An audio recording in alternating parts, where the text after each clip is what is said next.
அடுத்து அதை அடுத்து சொல்லிட்டேன்.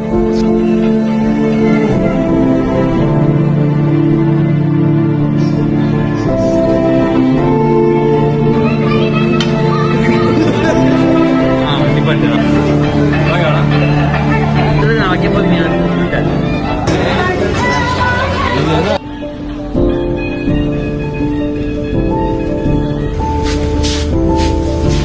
டைலாக் மறந்தா சொல்லுங்க. ரெண்டு டீ தானே. நான் அப்படியே கீழே